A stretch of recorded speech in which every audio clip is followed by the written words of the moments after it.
വയനാട് പുൽപ്പള്ളിയിൽ കാട്ടാനാക്രമണത്തിൽ പരിക്കേറ്റ 19 വയസ്സുകാരൻ ശരത്തിന് സർക്കാരും വനം വകുപ്പും അർഹമായ നഷ്ടപരിഹാരം നൽകിയില്ലെന്ന് കുടുംബം. നട്ടെല്ലിന് ഗുരുതരമായി പരിക്കേറ്റ് കിടപ്പിലാണ് ശരത്ത്. കഴിഞ്ഞ 3 ആഴ്ച മുൻപാണ് വീട്ടിലേക്ക് വരുന്ന വഴിയിൽ വെച്ച് ശരത്തിനും കൂട്ടുകാരനും നേരെ കാട്ടാനയുടെ ആക്രമണമുണ്ടായത്.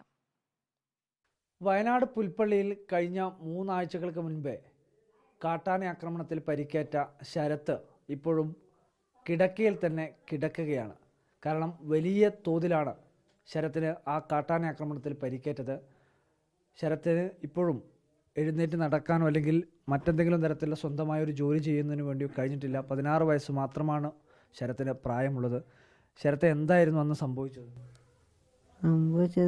ഞങ്ങൾ ഇപ്പോൾ ഒരു കല്യാണത്തിന് പോയി വരുമ്പോൾ സംഭവിച്ചതാ. ഞങ്ങൾ ആനയുണ്ടായി കണ്ടില്ല. അപ്പോൾ ഞങ്ങൾ ആ ചക്കന്മാരിക്കാൻ വരുമ്പോൾ ഞാനൊരു ചക്കന് മുമ്പിൽ വരുമ്പോൾ ആനയെ കണ്ടില്ല. അപ്പോൾ അത് പെട്ടെന്ന് വന്നാൽ ഞാൻ ആ ചക്കനെ ഓടി കയറി. ആ ചക്കനെ ഓടി ഞാൻ വീണുപോയി. അപ്പോൾ ആന അടുത്ത് വന്നിട്ട് ഇവിടെ പിടിച്ചിട്ട് എടുത്ത് തോട്ടത്തിലേക്ക് എറിഞ്ഞു. അപ്പോൾ എനിക്ക് ബോധമൊന്നും ഉണ്ടായിരുന്നില്ല. ഇതിലെ കിടന്ന് പോയിട്ട് ഒരു മുട്ടിണ്ടായി, അതിനെ തട്ടിക്കൊണ്ട് പോയി ദൂരെ എടുത്ത് പിന്നെ ആ ചക്കന്മാരെ എടുത്തിട്ട് എന്നെ ഇവിടെ കൊണ്ടുപോയിട്ട് ആശുപത്രിയിലേക്ക് കൊണ്ടുപോയി. ആശുപത്രിയിൽ കൊണ്ടുപോയി. ആനേനെ കണ്ടിരുന്നില്ലേ വരുമ്പോൾ? ഇല്ല, ആനനെ കണ്ടില്ല. എന്താ ഇപ്പോഴത്തെ ആരോഗ്യസ്ഥിതി എങ്ങനെയാണ്? ആരോഗ്യസ്ഥിതി പറഞ്ഞാൽ ഇപ്പോൾ ഈ കിടക്കുമ്പോൾ എനിക്കിപ്പോൾ എണിച്ച് നടക്കാനൊന്നും വയ്യ. ഇന്ന് ഇങ്ങനെ കിടന്നാൽ പിന്നെ ഇങ്ങനെ എണിച്ച് ബാത്റൂമിൽ പോകാൻ തന്നെ ബുദ്ധിമുട്ടാണ് ഇപ്പോൾ.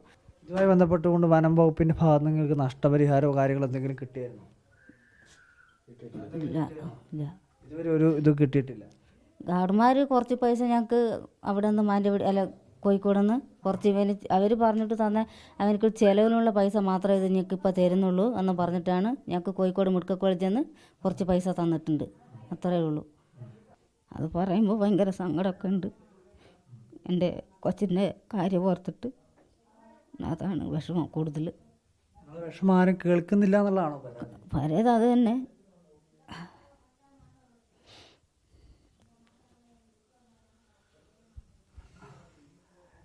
വയനാട് നിന്നും വീഡിയോ ജേർണലിസ്റ്റ് മഹേഷിനൊപ്പം reporter Arjun Kalyan in reporter.